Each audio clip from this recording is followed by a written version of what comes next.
Hello, my most amazing artists. Today we are going to add color to our little night owls. So last week we drew our owl, we listened to the story, and then we outlined everything in black Sharpie. Make sure that you have erased all those pencil lines to be that pencil line detective and erase any pencil line you see. So what you'll need today is you'll need some crayons, lots of color choices, and you'll need black and brown watercolor.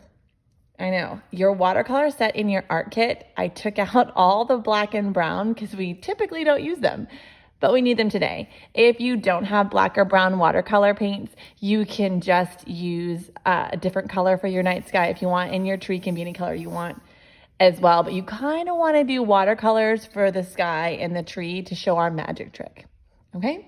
If you have any questions, let me know. And if you need watercolors, I'm happy to leave black and brown little pans at school.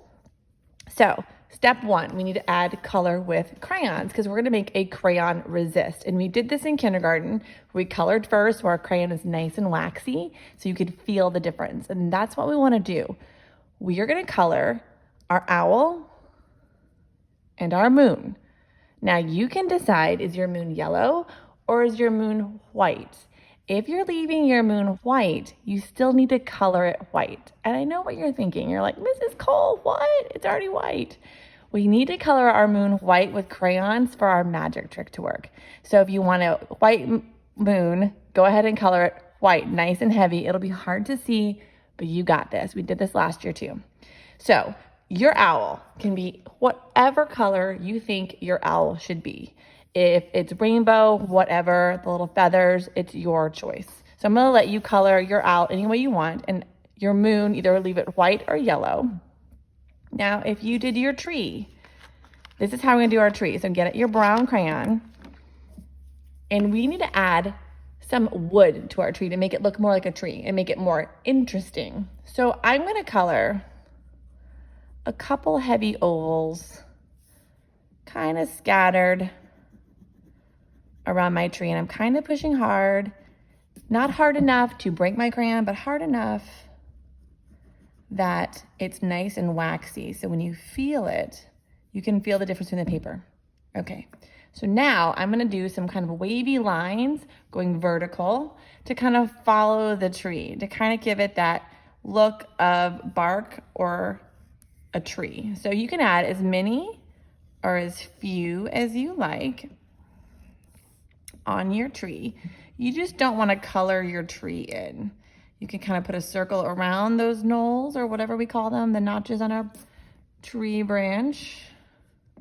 Let me connect mine. All right.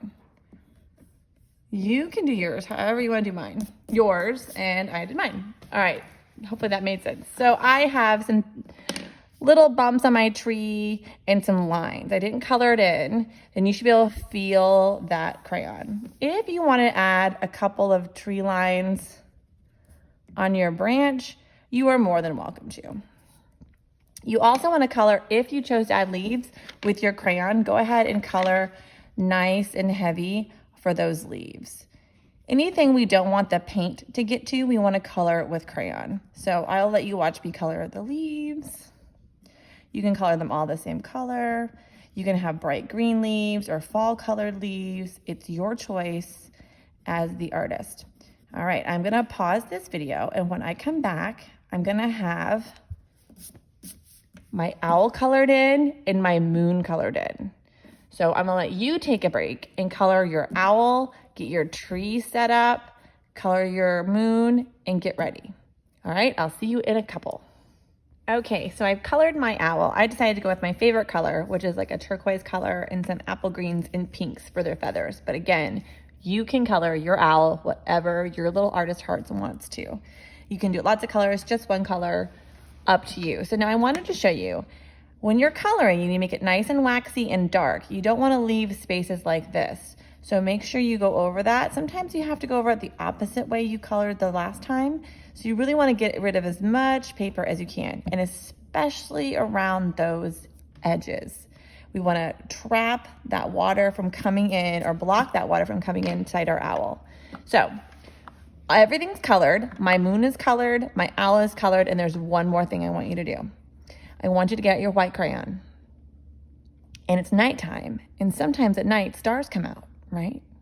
So I want you, with your white crayon, to either draw stars, if you know how, or just really darkly put some circles and scatter those stars all over, even down here, because the sky is behind our owl.